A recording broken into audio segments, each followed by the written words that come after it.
We're past 10 o'clock. I'm ready. How about if we go forward? And maybe we'll start with Candace, with you as Assistant Director. Okay, thanks, Paul. Good morning, everyone. I wanted to thank everyone for joining us this morning. We're going to be spending a little bit of time this morning talking a little bit about the SARE program and about what we do and what we offer. And then also provide opportunities for those on the call today to give some information about some of the issues or challenges that they might be facing with regards to sustainability and how we can work together to address some of those challenges. A little bit of background information on the SARE outreach team. The SARE outreach team has been together for a couple of years. And what we do is we visit stakeholders in states throughout the southern region to raise awareness of SARE grants and educational resources that we also produce, while at the same time also encouraging state collaborations among stakeholders to address local sustainable ag challenges. So the overall goal is to increase the success rate of states applying for and receiving SARE funding for sustainable ag research, as well as support stakeholders in furthering sustainable ag practices in their respective states. So the SARE outreach team consists of the following individuals, and I'll just introduce each of them quickly. I'm the assistant director of the program, and I'm also the grant manager of our 3 smaller grant programs: the producer grant, the on-farm research grant, and the graduate student grant. Dara Monifa Cooper is our new communication specialist. She's just been involved with SARE just recently from the University of Virgin Islands. So we're all excited to have her on board. She's going to be a great asset to our program. Patrick Lillard is an NGO representative who serves on our administrative council.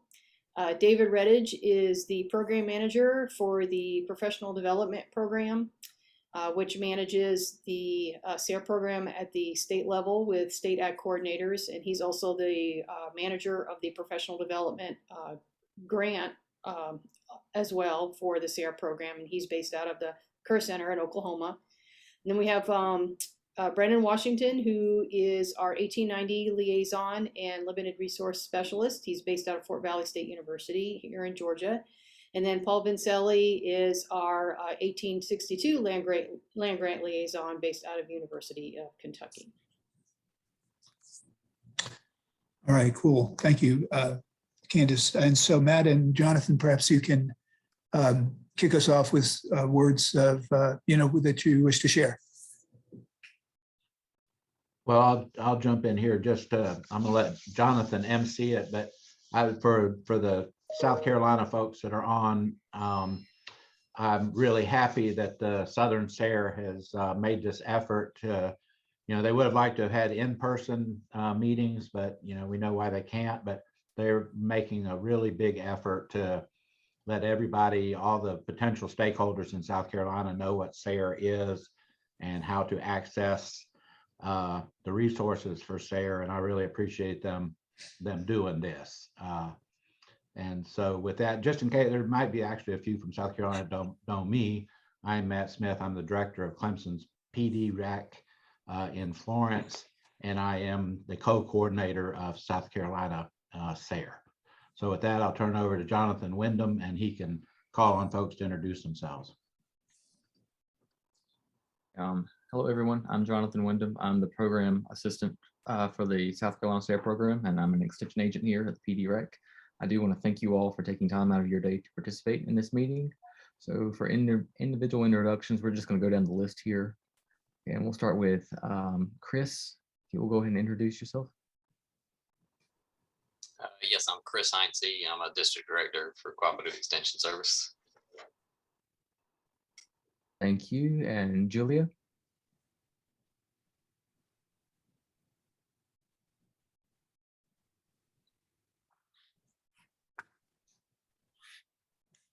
Okay. Charles, if you would like to go ahead and introduce yourself, please. Yes, hi, Charlie Santerre. I'm the chair of Food, Nutrition, and Packaging Sciences at Clemson. Okay. Dr. Coleman, if you'd like to introduce yourself. Sure, I'm Kathy Coleman. I'm the director of the Sand Hill Research and Education Center in Columbia, South Carolina. Thank you. Dr. Brewster. Good morning. I'm Carl Brewster. I'm the chair of the Plant and Environmental Sciences Department at Clemson. Thank you. Charles Ross Kranz. I'm sorry if I said that incorrectly. No problem. This is Charlie Rosencrantz. I'm chair of the AVS department here in Clemson. Thank you. Mira. Hi, I'm Myra Mihailovich, and I am Research Development and Special Projects for the College of Agriculture, Forestry, and Life Science. Stephen. Hi, I'm Steve Krager. I'm the Associate Dean for Research in the Clemson College of Science. Thank you. Go ahead, Dr. Vincelli. What were you going to say? Okay, no, I was just commenting. Very good. Good to have that sort of broad sweep today. So thanks. And Tarana. I am Tarana Khan, Program Team Director for Food and Nutrition with Cooperative Extension. Thank you. And Dr. Dobbins. Tom Dobbins, Associate Dean for Outreach and Development, and then Director of Corporate Extension. Okay, thank you. And Todd. Yeah, this is Todd Petty. I am the chair of the Department of Forestry and Environmental Conservation at Clemson. Okay, is there anyone I missed? If not, we'll continue. Are we, it's back to us? Jonathan, it sounds like it is. I think we're going to turn it over to you now. Okay. All right. So Candace, what's next? You're up, Paul. Me. Okay. Very good. So as Candace said, my name is Paul Vincelli. I'm the 1862 liaison. And I guess it falls on me to provide some sort of sense of the expectations we hold for the this site visit, the virtual site visit, and as you can see for yourself, one is a better understanding of SARE out in South Carolina, the opportunities for grants and the collaboration possibilities, including with nonprofits, and also for outreach. That's another element, not just funding, but outreach is another element of what we do. So we hope the outcome from this is more fundable proposals submitted from South Carolina. Number two is understand South Carolina needs. So this is for us. We want to better understand your needs, your resources, and your interests in sustainable agriculture and in funding such projects. And the outcome, we hope, is, again, grant programs that meet South Carolina needs. And third is to build confidence in SARE decisions where appropriate, and to then enhance the understanding of the review process. Next slide. Okay, and so we'd like your input on ideas. We're curious to know what are the missed opportunities as we get into the discussion, open discussion. What are the missed opportunities for South Carolina with the SARE program? Number two is how can our visibility and engagement be improved? And third, can you suggest any changes or improvements in our SARE programs? Again, we'll have a solid open period for discussion. Next slide, please. These are the four regions that have been that will be mentioned, and of course we're both in the southern region, Kentucky, and every other state indicated. Next slide, please. And so a quick overview is the SARE acronym stands for Sustainable Agriculture Research and Education Program. It's a program that was authorized in 1985 by the Farm Bill, and it's a USDA program with currently about $36 million in funding administered through the four regions. The goal of the SARE program is to support farmers, and notice it says farmers first, researchers and educators to explore sustainable ag practices. And the primary tool of what we do is the grants program. We have 5 excellent, diverse grants programs. You'll hear more about those in just a few minutes. Next slide. And we like this slide. I certainly do, and my colleagues seem to as well. And it's a reminder to us that every one of you helped for there to be food on our tables. So thank you for feeding our families. Next slide. So this has also captivated my attention and seems to be of interest to audiences in generally. But the hunter-gatherer existence was really the most sustainable food system that there was and has been on Earth, in my opinion. It's a very sustainable approach to food production. But the problem is, of course, that you do the math, you can only support not even 1% of our current human population. Next slide. The most sustainable food system that I've ever witnessed is shown here. This is in eastern Nicaragua with a native Nicaraguan there in the slide. And basically it's a slash mulch system where they cut down the forest and lay it down and allow the decomposition to release nutrients for the plants that they sow.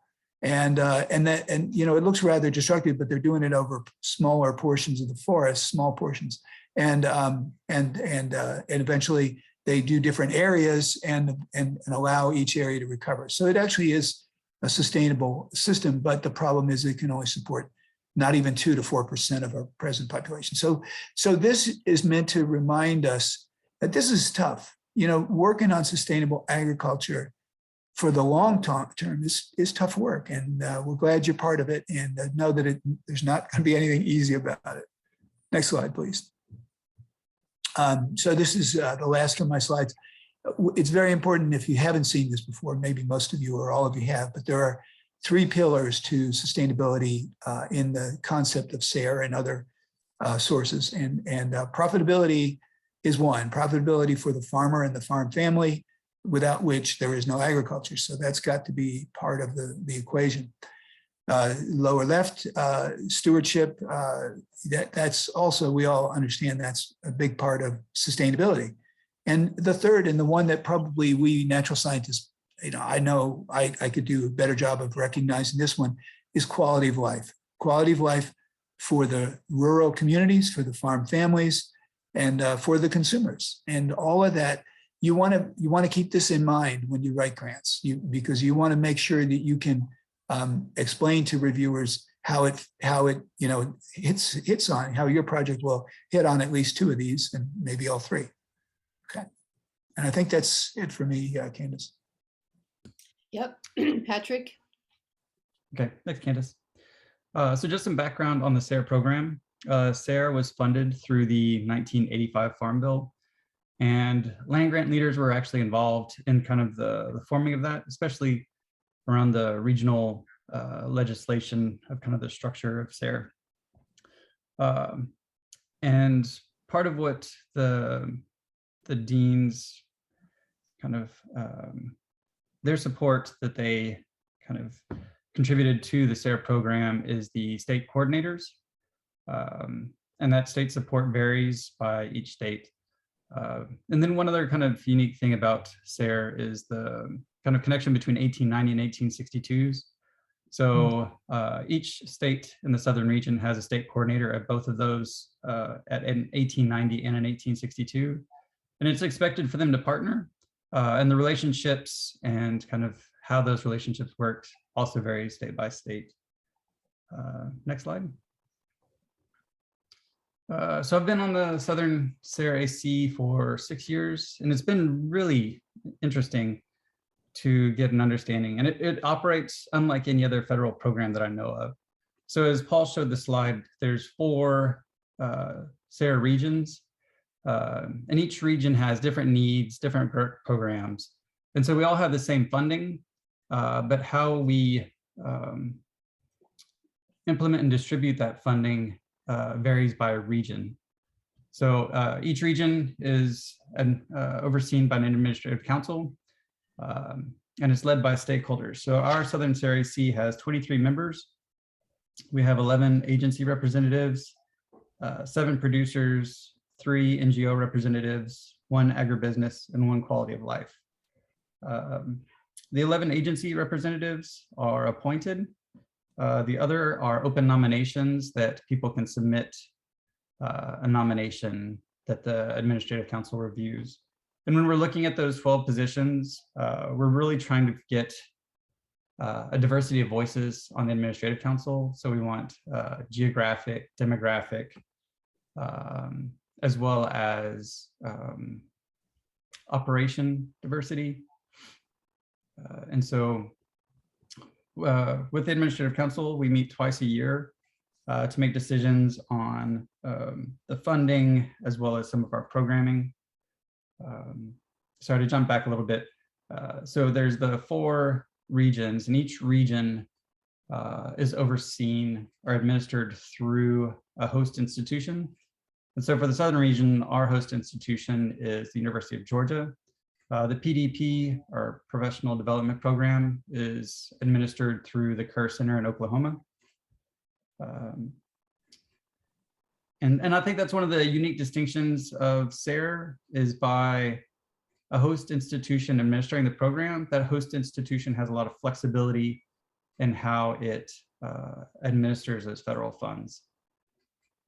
Our director for the Southern SARE at the University of Georgia is Dr. Jeff Jordan. And then kind of the main job of the Administrative Council is to work together to figure out the best way of distributing those funds through our grants programs primarily. And so all Administrative Council members are involved in reviewing grants, which is important to remember when people are submitting SARE grants, is that you have agency representatives, farmers, nonprofit members, all reviewing these grants. And so just to make sure that if you're talking about the program or promoting the program to your constituents, just to make sure that they know to keep it in a way that people can understand from a diversity of backgrounds.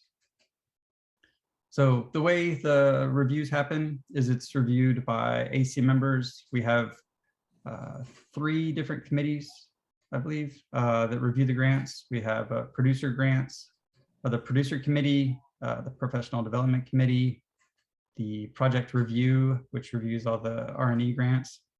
And so we'll break up those grants and review them in committee, and then the whole committee brings it to the full AC for review. Right, and I'll pass it on to the next presenter. Thanks, Patrick. Dara?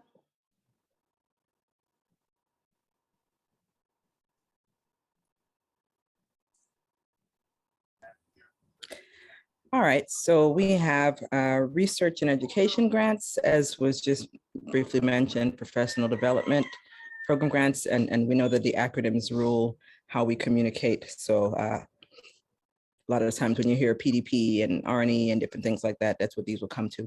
Graduate student grants, on-farm research, and producer grants. So the flagship grants are the R&Es, the research and education.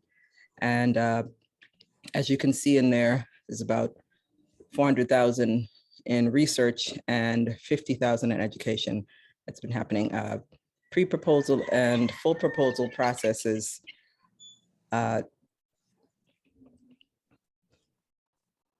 internet is acting a little wonky, sorry. Okay, so the call for proposals opens in March for funding. That'll happen in 2023, and that's for the R&E grants. And professional development programs include things like train the trainer, and they also have pre-proposal and pro-proposal processes capped at 80,000. The CFP opens in July for funding in 2023. And for graduate student grants, these are for master's and PhD students, 16.5 thousand, with their call opening in February for the funding in the same year, 2022. On-farm research grants, these are for ag professionals who work with farmers, and mini grants of 20,000. Their call is in September for funding the following year in 23. And producer grants for farmer and farmer groups, 15,000 for individual farmers, 20,000 $100,000 for farmer groups. And their call is in September for funding in 2023. Next slide. All right. South Carolina grant history includes, since 1988, they've been awarded quite a number of grants there, as you see, and also a number of projects. The producer grants, there were 19 of those. The graduate student, about 6. On-farm, 10. Professional development, there were 11 of those, and 15 R&E grants. And you can see all of the different amounts there, just depending on the grant that was written and awarded. And you see South Carolina is part of the southern region that's highlighted at the bottom of the map there in that lighter blue shade. So 67 total grant projects since '88.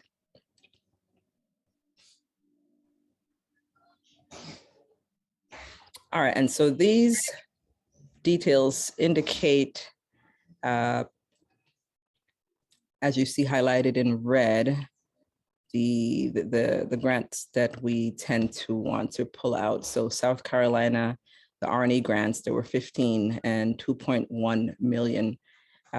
That's where that one is. That's the R&E for the PDP, 11 and 648,853. For graduate, there were 6, 73,864. And I think there's one more slide that has some more information like this, the on-farm and producer grants. So as you see in that second column, there's 10 there that highlight in red, 142, 377, and 19 for producer grants with 197,910. I think I'm seeing something in the chat. So let me just see if that is. This is all for South Carolina, correct? It's from Mira. I think that's the last of my slides for this section. So we'll pull on to the next. Thank you, Dara. David? Okay, the two big grant programs are research and education, and we'll talk about PDP. But the research and education grants, as you can tell, they're targeted for research up to 400,000. And several years ago, we split it and allowed a subsection for education only. That's 50,000. Now, the difference between R&E education and PDP is R&E education can directly train farmers. So the grant needs to have a team of researchers. It needs to be an interdisciplinary approach. We stress bringing farmers in as part of the grant calls or proposals. Focus on systems research, and SARE has a publication on looking at systems research. That's a difficult one for researchers trained in research that's very focused on one area versus team approach.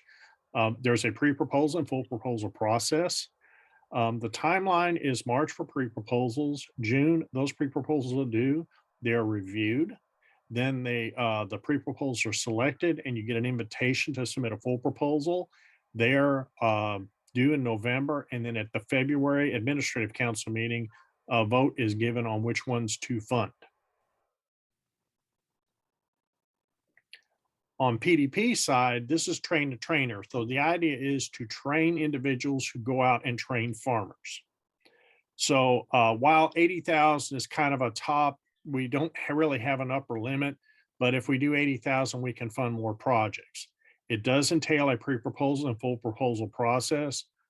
The target audience is, as indicated, Extension, NRCS, FSA, State Department of Ag, nonprofit, and NGOs. We have to be careful to make sure they are targeting training farmer or training those who train farmers. That's the train the trainer approach. Now, the timeline on this is a little different. It's a shorter timeline, tighter. It opens in July for the pre-proposals. Those pre-proposals are reviewed, are due in August. They're reviewed by the AC-PDP subcommittee. And then the pre-proposals selected are invited back to submit a full proposal. Those full proposals are due in November, and then they are awarded the same time as the RNEs in February. Now, the other thing is both of these programs, well, all of our grant programs now are online submissions and also online reviews. So a good way to become involved with these grant programs, if you know someone who is new, whether it's extension, staffing, and they want to learn more about the program, if they would be willing to review grants, help us in the review grant side, that's one way to learn more about the programs. That's all I have. Thanks, David. Okay, so I'm going to cover our 3 smaller grant programs that we have, and the first one is the graduate student grants. Those are specifically for master's and PhD students at any accredited university in the southern region who are interested in conducting sustainable ag research. So if you do have graduate students who are interested in doing a sustainable ag project, this is a perfect grant opportunity for them. The call for proposal for the graduate student grants for this year is going to open February 4th. And they will be reviewed sometime in the summer, and then they will be awarded in August, with the grant project starting on September 1st. This is probably one of our most popular grants, and all of our grants are pretty competitive. This one is very competitive. But it is an opportunity to help students build their research portfolio in the early stages of their research career. It introduces them to sustainable agriculture, and it helps to build that relationship between the student and the SARE program. A lot of times we have students that have received grant funding through the graduate student grant program that go on into their research career with the university, and then continue to apply for SARE grants as a faculty member. And also when they take graduate students under their wing, they encourage those graduate students to apply for SARE grants as well. And then lastly, it introduces students to the grant writing process early on in their career. So it's a really advantageous grant program for graduate students, and one of the few in the country that offers any kind of a sustainable ag funding program for graduate students. The on-farm research grants are what we call our mini grants. They're $20,000 sustainable ag projects for up to 2 years. They're specifically intended for ag professionals like cooperative extension, folks in government agencies like NRCS. NGOs are also invited to apply, and they are for ag professionals who work directly with farmers on some kind of a sustainable agriculture project. These particular grants are work really well for professionals who are new in their research career, early career professionals. They're ideal for younger researchers who are just getting into their programs. They say if they just started working at a university and they're wanting to get their feet wet in building their research portfolio, this is a great grant program to get started in. A lot of ag professionals use this grant as a stepping stone in the larger grant programs. So for example, if you are wanting to collect preliminary data or just collect some smaller data on a smaller grant project to use for a larger grant program like a USDA AFRI grant, or even a larger SARE grant like the research and education grant, the on-farm research grants are perfect for that process. The on-farm research grants also encourage the researchers to collaborate with the farmers. The goal of the SARE program is to foster that relationship between the researcher and the farmer, and the on-farm research grants are a perfect fit for that. They're a good introduction to the SARE program simply because it's a simpler call for proposal and application process, and it helps also build that research portfolio for that early career younger researcher. The call for proposals opens in September. with funding in February the following year. And then our last grant program is the producer grants, which are set up similarly to the on-farm research grants. They operate the same way, except the producer grants are specifically designed for farmers or for farmer groups who want to do research in sustainable agriculture. With this particular grants, we encourage farmers to collaborate with a researcher or with an NGO. Also to the flip side of it, to build that relationship between the farmer and the researcher, and then also to kind of help the farmer move through that grant writing process, the research process of setting up their, let's say for example, if they got doing a variety trial or demonstration plot, help them with setting up their research experiment, helping them collect that data, and then also helping to promote the outreach of their research results with other farmers. They are 2-year projects with $15,000 going to individual farmers and $20,000 going to farmer groups. The call for proposals open in September with funding in February the following year. So the producer grants and the on-farm research grants follow the same type of release timeline in terms of the call for proposals. So the SARE grants are extremely competitive. And so in order to be successful in applying for and receiving grant funding, there are some tips that we can provide that help to strengthen your proposal. Over the years, these are just some of the reasons why proposals have been rejected.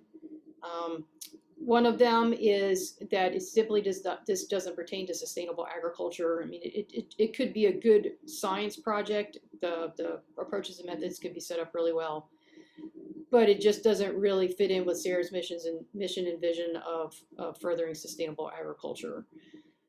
So the second point kind of falls into that. The research topics don't fit in with SARE. And Paul had mentioned earlier the 3 pillars of sustainability: stewardship, profitability, and community quality of life. And our grant programs require at least 2 of those 3 pillars. With the research and education grants, we would like to see the 3-legged stool involved in that grant project. A lot of the topics that are proposed, a lot of research has already been done on that particular topic. So if a lot of resources already exist, it doesn't necessarily mean that it needs to be funded.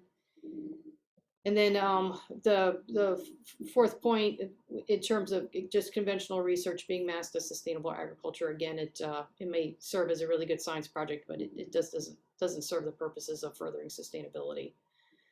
More specifically, the budgets are just don't align with the approaches and methods. So what we ask for in the call for proposals is that what you ask for in your budget should be what you need to conduct your experiment. And sometimes things that are asked for in the budget are just not what is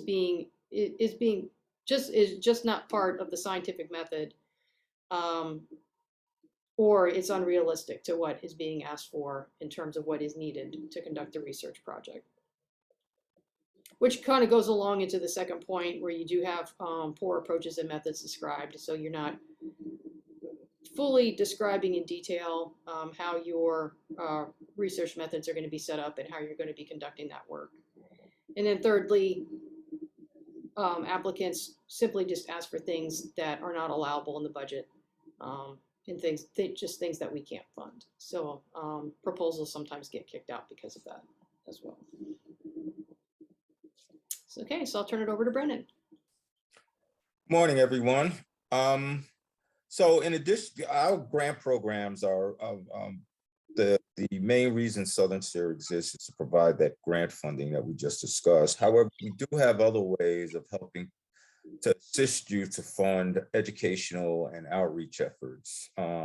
So we have some discretionary funding that help fund outreach efforts around sustainable agriculture.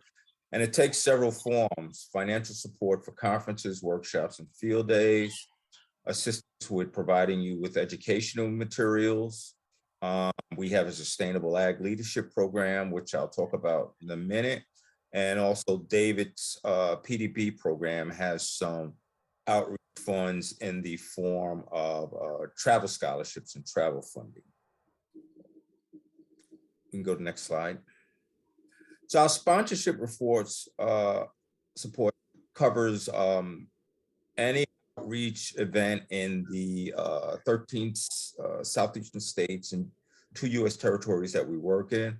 It has to pertain to an event in the southern region, and it has to serve farmers or audiences who serve farmers, include an outreach component and relate to sustainable agriculture. So we've been starting to make some inroads into providing this type of support in South Carolina. So I know we have a pending application to support the first South Carolina Black Farmers Conference that's coming up in March on St. Helena. We've also provided some funding to a veterans organization led by Mr. Henry Jones down in Great Court to do some work around blueberry production and propagation. Those are the type of workshops that this funding can go to support. And it could be a workshop, a field day, anything where we're spreading some sort of education around sustainable ag.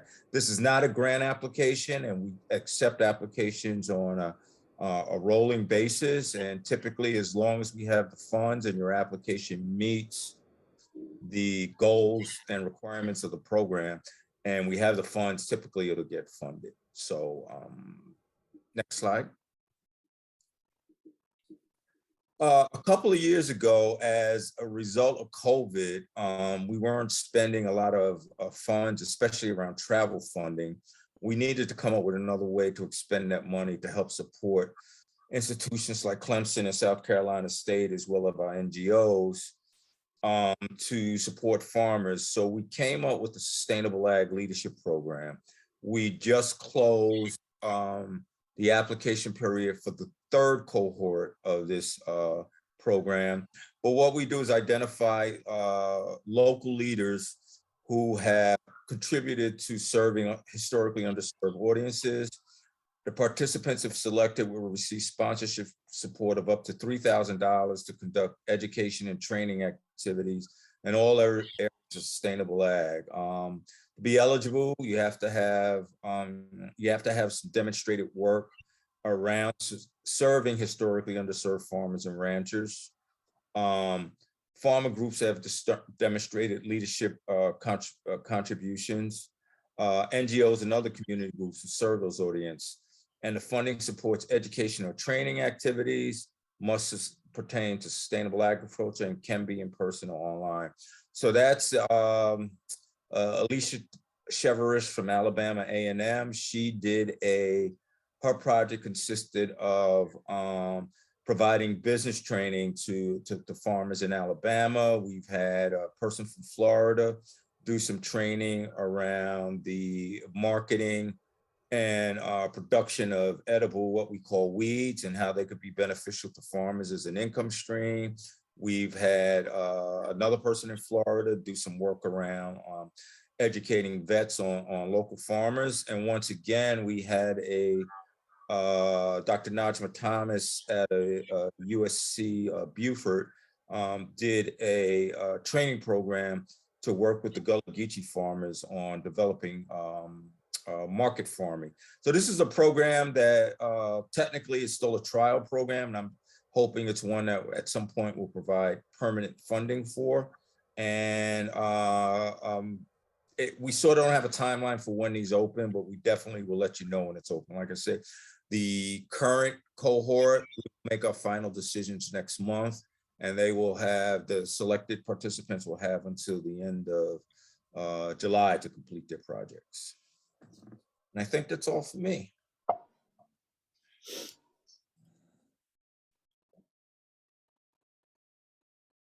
Yeah, I think you're muted, David. Sorry about that. Back to me. PDP state training funds. This is a little different than the competitive grant funds, but in the SARE program, nationwide, every state has a coordinator at the land grants. And in the South, we have 2 state coordinators because we have 2 land grants in each state. So, and then Alabama has Tuskegee and Puerto Rico, and the Virgin Islands each have one coordinator.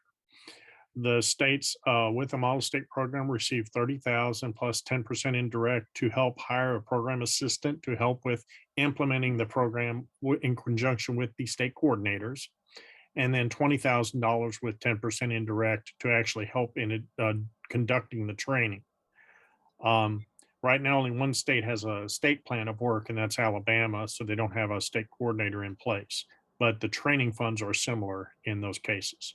Now, that didn't show up in the list Dara gave earlier because, as I said, this operates differently than a competitive grant program. So these funds are available each year, provided certain criteria are met, the funds are expended. We see an ongoing program with reporting occurring, then they're eligible to ask for the funding for the next year. Next slide. And then Brennan mentioned this briefly. We have some discretionary funds from expiring funds, and that's PDP Travel Scholarships. It varies from year to year based on those expiring grants available. It's usually managed through the state coordinators, though sometimes nonprofits directly request travel funds, which is fine. The request for under 3,000, I can approve directly. If it's 3,000 or above, I have to take it before the EC or the full AC. And the reason we do that is the EC meets monthly, the AC meets twice a year, but a lot of times these opportunities to travel to training come up at a very short notice. And it does allow for training outside of the southern region. So if somebody in the southern region wants to travel outside to get some training and bring that knowledge back to utilize in the southern region, then that is allowed. But it still must be the trainer model because these are PDP funds. The Fellows Program is a particular program administered from the national level. And what happens is an extension agent is selected each year from each SARE region. So there's 4 fellows selected each year.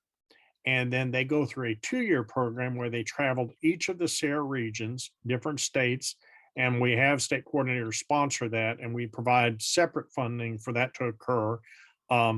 And they will go through a 2-year training, which they visit, 1 spring and 1 fall training, and a tour. It's a very intensive program. The agents learn about sustainable agriculture and how it is different in each SARE region.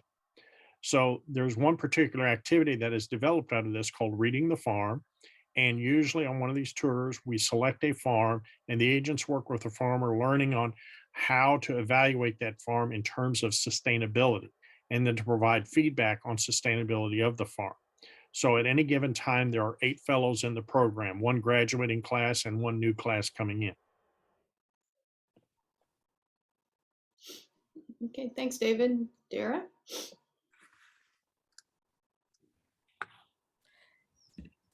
Yes, here we go. Yes, so SARE, obviously our main thing are these grants, but we offer much more than grants. So there's some conference sponsorships and then a learning center with some resources. The links, Jonathan put those in the chat a little earlier. So you go to those, but after I get through these slides, I'll show you firsthand what the website looks like so you can go through some of that on your own for yourself. But each year, we provide some sponsorship support for conferences, field days, workshops, and other educational events organized by different universities, community organizations, NGOs, mentor farmers, and other professionals. And these can be regional events as well as national that take place within the southern region, with the main purpose of being to further sustainable agriculture for the benefit of farmers and the various other ag professionals. So there are some information bits that you can get on that conference sponsorships site, that the link is there in the chat, about how to be considered for sponsorship support. So you can get to that for more information. And the Learning Center offers national publications, including fact sheets, bulletins, and books. You'll see a list of them there and some screenshots of some of the covers of them, from building a sustainable business, building soils for better crops, all the way down to the new farmers market, not in any order of importance necessarily, but managing alternative pollinators, managing cover crops, farmer's guide to business structures, and so on. many, many, many more resources in there. Next slide. And as we see here, there are 291 different resources that are specific to the Southern region. And who knows, that number may be going up soon. I'm learning, as Candace mentioned, I'm new to the team, but the amount of resources that I've found just on their site alone has been quite overwhelming, very, very useful. So again, that page, the direct link to the resources and learning page is shared in the chat. And there are 53% of the producers who reported using a new production practice after reading a SARE publication. So these stats speak to the effectiveness and the usefulness of SARE publications. 64% of the producers said their SARE project helped them achieve higher sales. So very, very good feedback from some of those who have been utilizing SARE resources. So now I'm going to try to share my screen. And I should be able to do that easily. You want me to stop sharing my screen, Dara? You shouldn't have to. Normally it kicks you out, but go ahead and do that. Sure. Okay, there you go. And so once you do that, I should actually automatically be able to share my screen. I'm not seeing the right one. So 1 second, let me fix this.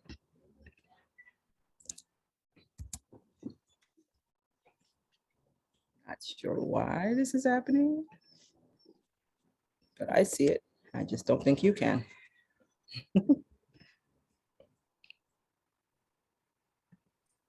Here we go. Are you seeing resources and learning and now conference scholarships, sponsorships? Yes.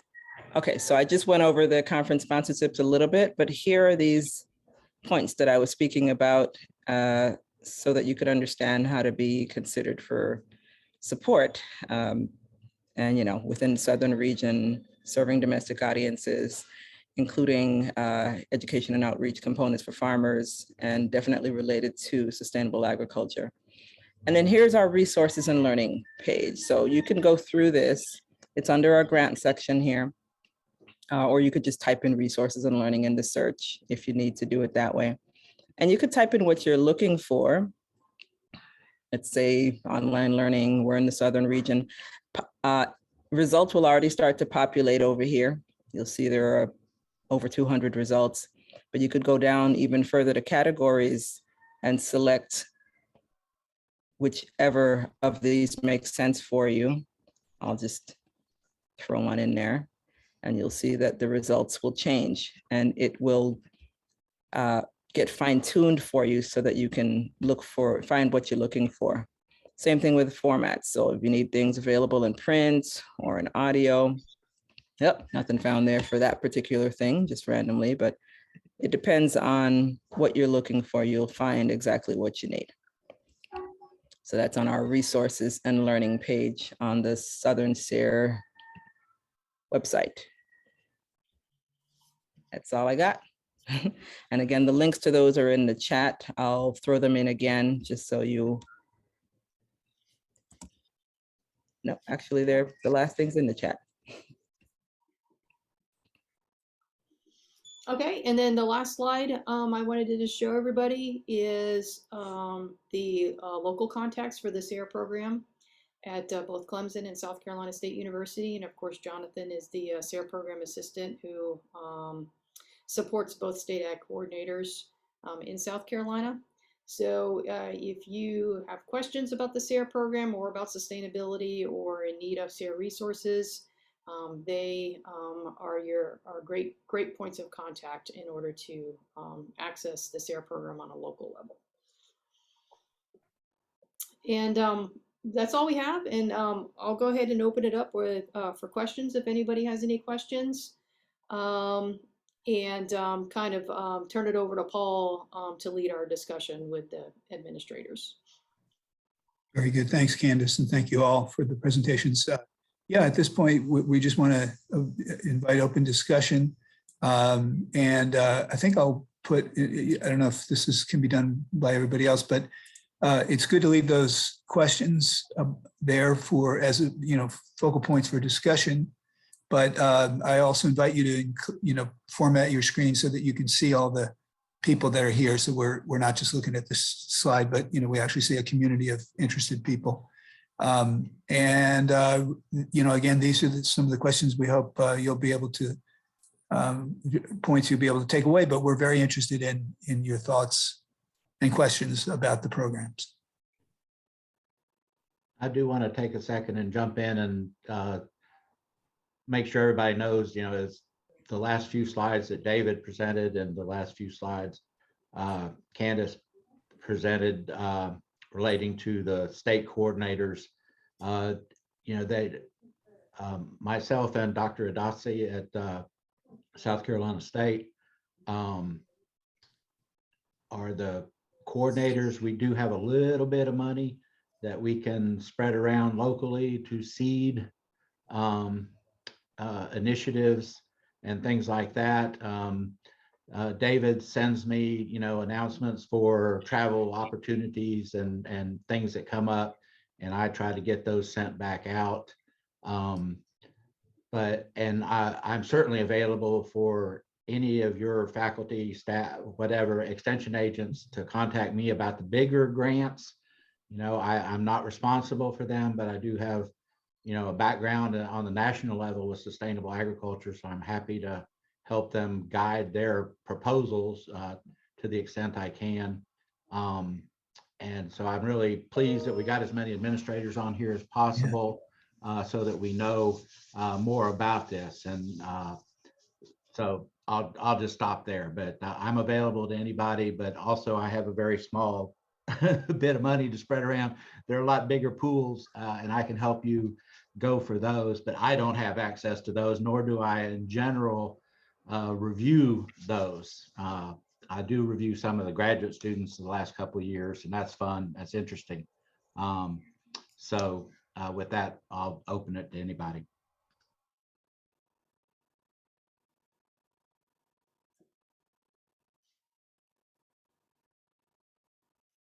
And my strategy in these times like this is just to leave silence until thoughts occur. So yeah, just as you have questions.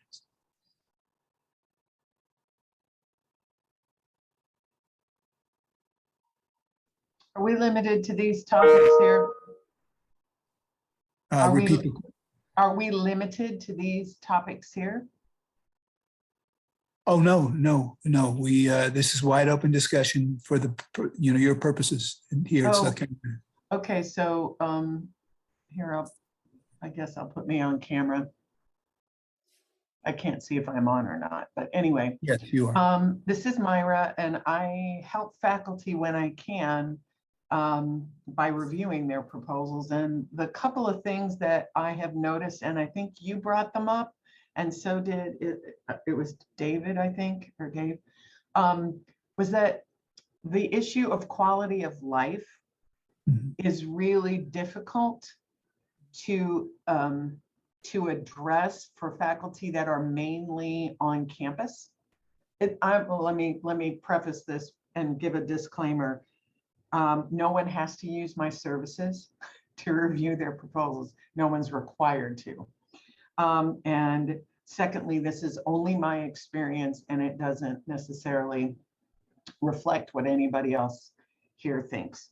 So the two things, now a third thing, but the two things that have presented themselves to me has been the difficulty of the quality of life prong and the systems approach. I tried reading through that book on systems research, and I found it a little bit difficult. And I think it's been difficult to comprehend as well. I'm doing the best that I can to try and perpetuate, your Southern SARE's desire to go with the systems approach. I've seen other funding agencies use a different approach to systems. And what I'm finding is that sometimes the faculty are looking at the systems as in physical systems. So if we impact this, then we're impacting these other things, but they're not getting out again to the quality of life, to the broader impacts. So that would be two of my items, and I don't know how to address that. I don't know whether I don't know how to address that. Let me put it that way. So I'm gonna shut up now. No, it's a great comment. It's going to be hard to respond because I see the difficulties too.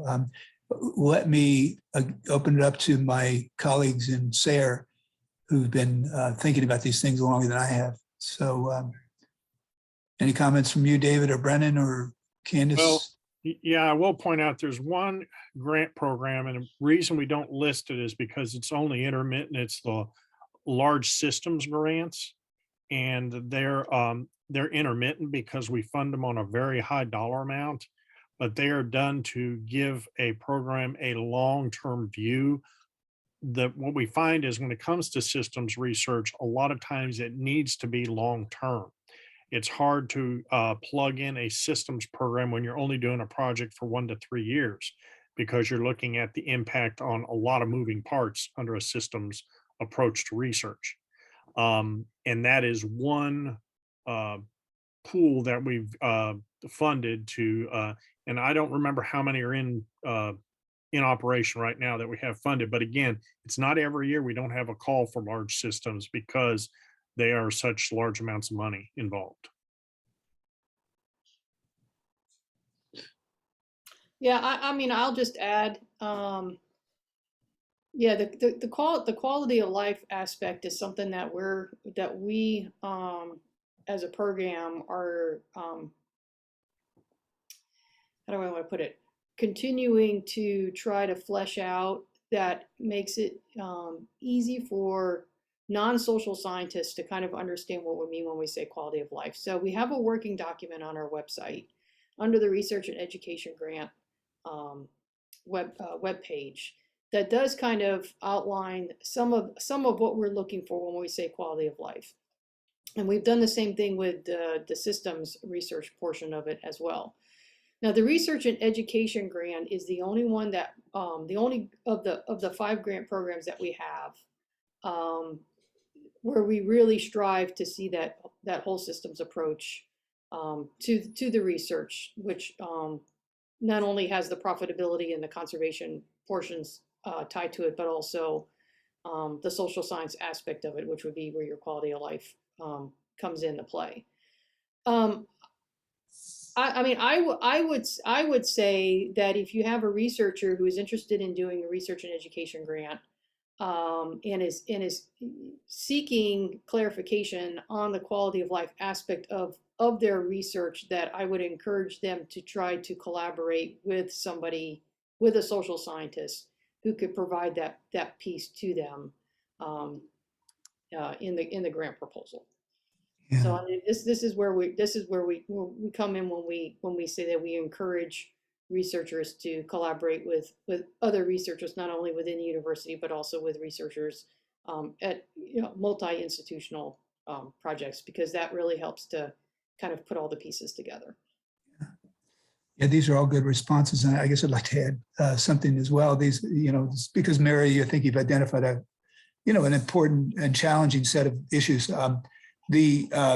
The sustainable agriculture approach, at least as represented by SARE and other sources I've seen, seems to be hesitant about reductionist approaches to problem solving. Maybe that's, I don't know if that's the best way to say that, but also those of us who've worked in natural sciences know the power of reductionist, research.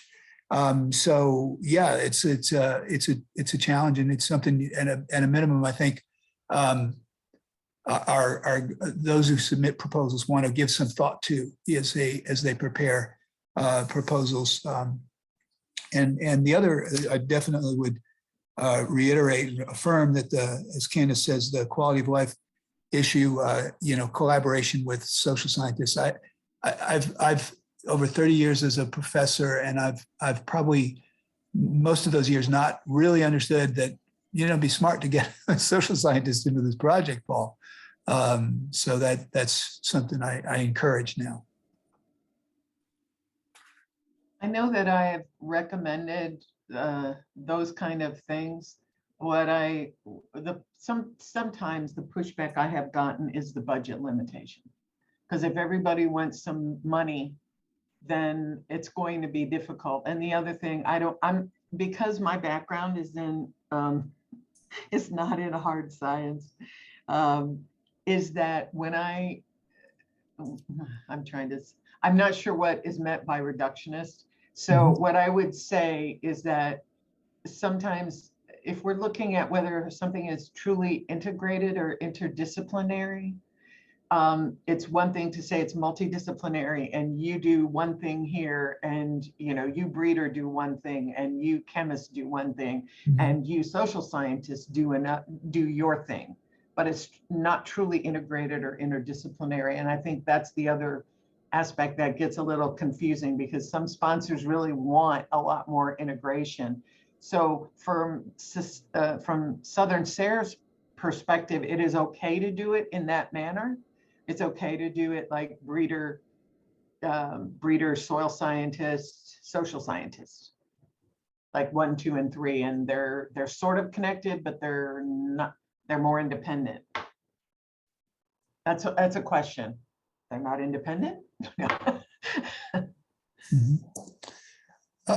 Yeah, David, go ahead. Yeah, go ahead. Yeah. Yeah, and I know exactly what you're talking about, Mara, and it's that's an interesting question too.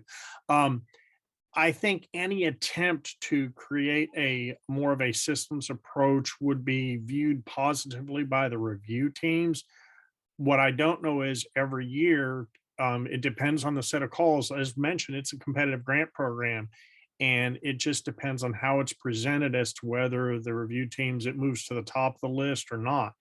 But I do think that any attempt to incorporate that, when it's stressed that it is trying to look at the system as a whole, would be viewed positively from the review team. But again, every call and every year is different. One other point I wanted to bring up, and this kind of focuses on PDP a little bit, but it's true with the others, is evaluation. We've taken a little harder look at our evaluation approach on these projects, and we ask for an evaluation in PDP to be built into the project. But additionally, at the national level, we revised the reporting requirements, and the idea is to capture individuals who have participated in PDP trainings in the reporting requirements. And the idea is that in the future, SARE can go back, and because we've realized after years of going over this, that when it comes to somebody making a change in how they educate or how a farmer or rancher adopts a practice, they can go to an event, PDP learning training, but it may be 3 or 4 years before they actually incorporate that into their system, whether it's education, actual production in the field. So by that time, the grant's over. So how do we come back? And so National SARE is taking an approach. We're in the process of looking at an evaluation of this right now. But again, that goes to the reporting requirements, and that goes to the call itself.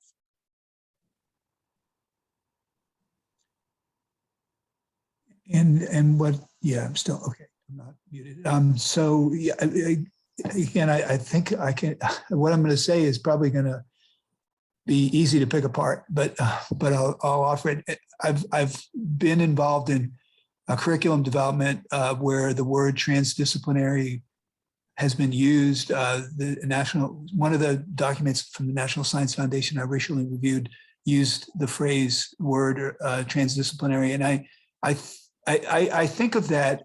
This is going to sound fuzzy, but I think of that as sort of flying over the landscape and finding patterns in the landscape that might not be apparent if you're on the ground, and it's very fuzzy. It's very fuzzy, but it also sometimes when I've heard it said, I thought, oh yeah, I see what they mean by the sort of the bigger picture view. So it's probably not going to be the sort of thing that makes or breaks a proposal, but it's I think we're looking at the germ of a trend in maybe in graduate education and possibly in other areas, including sustainable agriculture funding.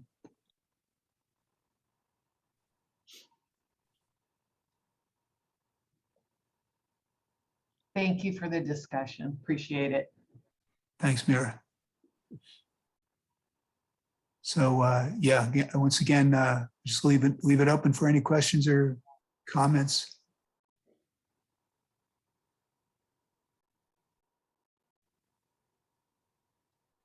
And please be aware, if anybody requests grant funding or they're interested, they can contact us, those of us that are directly responsible, like for me, PDP.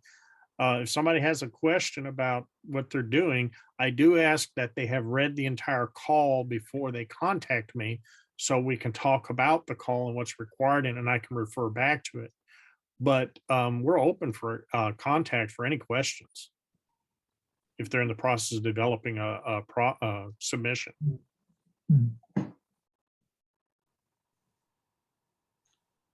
Yeah, and South Carolina's done pretty well, given the figures that Dara showed.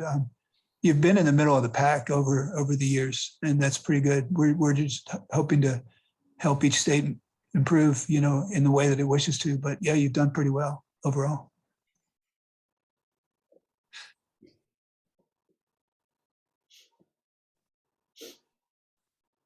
So maybe we've answered your questions and built some awareness. What do y'all think? I have another question. Would your preference be to see more joint proposals between the two land-grant universities? Ideally, but yeah, let's Candace, David, Brennan, and Dara, Patrick, what do y'all say about that? I would think that the reviewers would look upon that favorably. Yeah, the collaboration between the two land grants on a research project. Yeah, and I'll concur with what Candace said. Always looking for good projects. One thing I was going to note on that, and I think it's even in the call for proposals now, is if there's collaborators mentioned but not included in the budget, to explain the reason for that. So we're just making sure that it's meaningful collaborations. But yeah, I think that's actually, as kind of reviewers, that's one of the criteria we look at, is strong collaborations. And whenever possible, we would like to see some closer cooperation, coordination with some of the nonprofits working with farmers, South Carolina and around the South. So, yeah, good point. Further questions, or have we reached a good place? Okay, good. Is there, Candace, anything you wish to add, or Matt, as far as closing? I'll defer to Matt if you would like to make any closing remarks. I just want to thank everybody that joined for their participation. I'm pleased with the turnout. These are all busy folks. I'm impressed that we got as many of them as we did. So I appreciate that, and I hope they'll share this with their faculty. And of course, this group's going to share it directly with the faculty here at 1 o'clock. But I would like to see more proposals come out of South Carolina and be more successful. So if we can do that, we'll have all been successful in this meeting.